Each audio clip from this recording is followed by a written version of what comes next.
Hi, this is Brad with Copper Creek Cuts, a lawn care company in Northeast Florida. Today I'm doing some stormwater system maintenance. We've got a couple of swales that need some attention, and this is going to be a multi-day project. Our goal on these is to make sure that one, they're draining appropriately, and that two, if there's dirt buildup or sediment buildup that's preventing them from draining properly, we go ahead and address that and remove it. Here's our first one.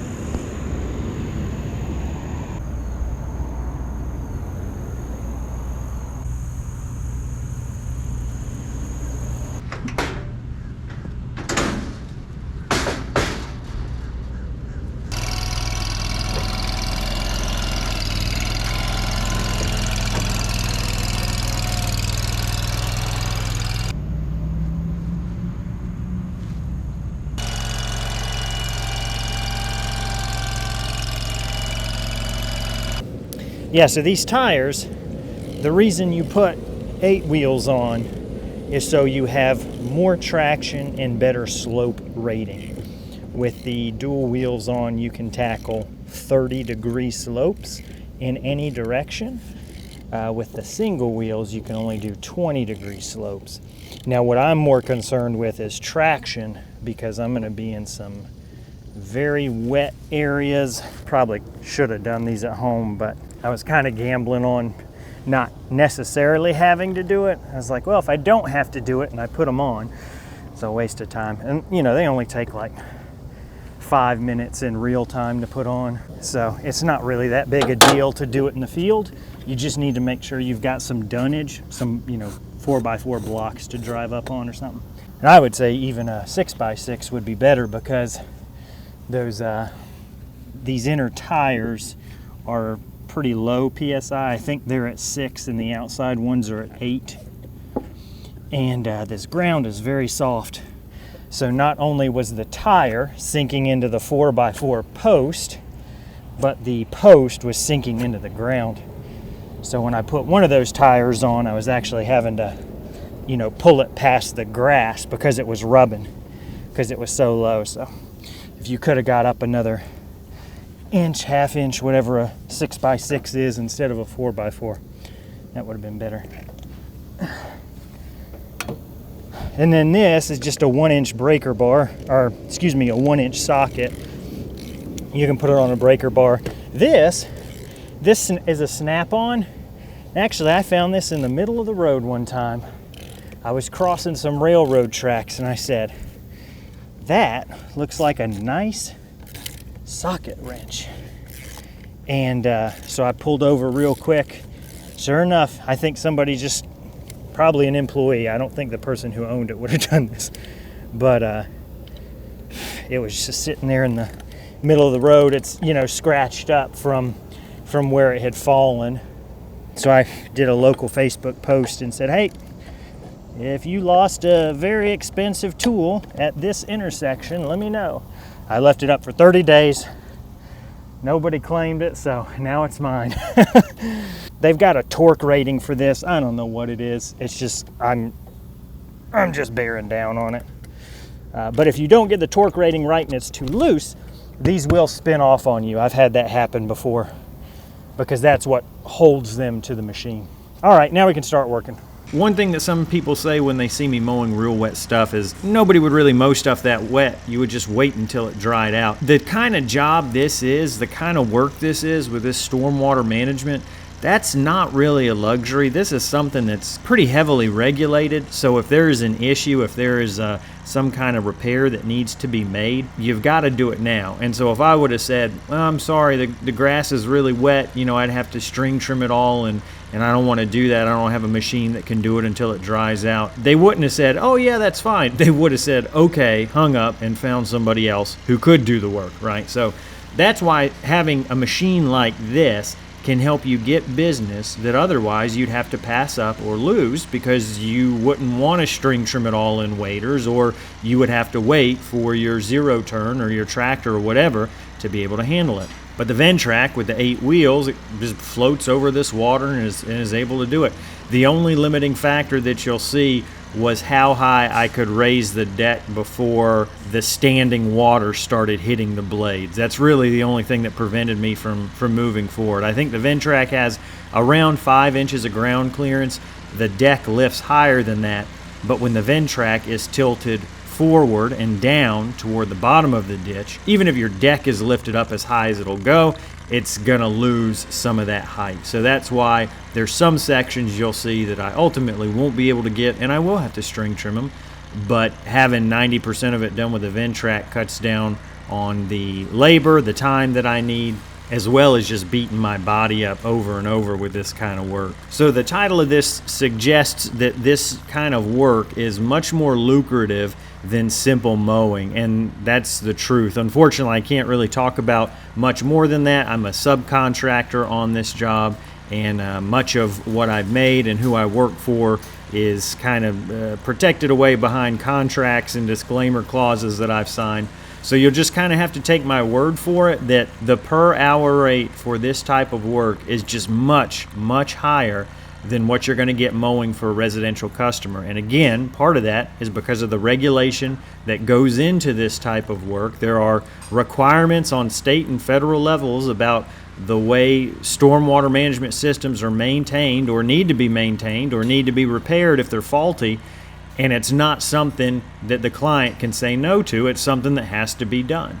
So it's kind of a captive audience as far as your services are concerned. And it's really a best case scenario for specialty equipment like this, because they realize that not only is there a time component, but there is a specialty equipment requirement component. And when you combine both those things, people are going to pay much more for those services that they need. If you don't already know, the machine I'm using is a Ventrac. It's a compact articulating and oscillating tractor. Articulating means it bends in the middle left and right, and oscillating means it tilts to the left and right. The front and back halves are attached by a link that allows it to pivot up and down.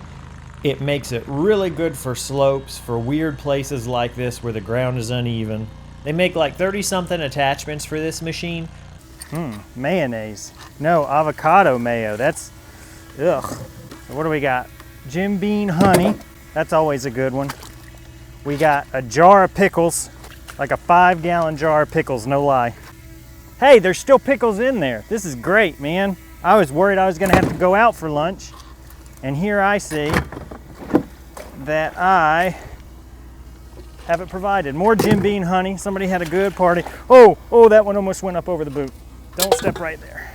I would probably get every kind of tetanus and rabies. I don't even think you get that from swamp water, but this water's pretty gross. So what I have equipped now is a brush cutter. They're tough cut deck, but I've also got like a finish mower. I've got a power bucket. You'll see the power bucket used in the next video of this job. An interesting component of this regulation is you have to track all the debris that you haul away. It has to be metered out. So if you collect trash, you can't just, toss it in your own trash can bin when you get home. You've got to take it to a local dump and get a metered slip that shows the type of debris you offloaded and how much. At this point in the video, I'm going to stop narrating and let you just listen to the machine. I will pick back up once I'm string trimming, which will be in a few minutes. But for now, I'll just let you hear what the Ventrac can do, what it sounds like when it's working.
And I bet you thought I was kidding when I told you that I've got a full wader on, but no, we're doing this thing right. The string trimmer I'm using is an Echo SRM 3020U. This was, at the time I got it new, their biggest engine or motor that they had on a gas string trimmer. I think they've since got a 40 something. The brush cutter model just means it's got those U handlebars on it, so it's a lot better for cutting real tall stuff. You've got a lot more control over it. You definitely want to use the strap that comes with it. It's got a harness setup that makes it a lot more ergonomic and easy to use. I've got a completely separate repair job coming up where I'm definitely going to be showing you the 3020 chewing through some big stuff, just because of the location and where it is with the stormwater repairs we have to do to that. So that should be interesting if you're wanting to learn more about the string trimmer side of the work that we do.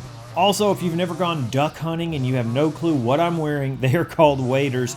They're kind of like overalls, except they're waterproof. So I just picked these up off Amazon. You can get them for, 30, 40 bucks from China, I'm sure. You can get real nice ones, but it's not something I use every day. So as long as it doesn't have a hole in it, I don't really care how comfortable it is. Like I joked in a short, these things make you sweat so much. It's just like wearing a sauna suit, basically. So I was pouring water out of them by the time I was done. It was not fun at all. So it didn't really keep me drier, but I'm sure it kept me safer because whatever is in that water, I did not want to come into contact with.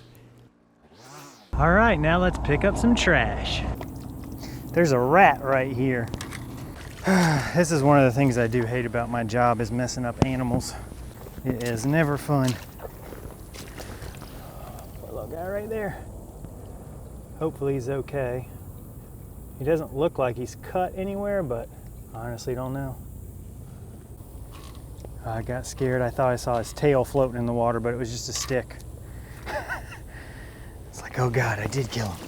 That was pretty much it. Then we could finally see the drainage system. We could assess the damage. And again, this job was not to mow the whole ditch, so that's why I'm not doing this whole ditch. But for now, I thought this was a great demonstration of both the Ventrac and the Echo, some of the tools that I use in the new stormwater maintenance side of the business that I'm hoping to grow over the coming year.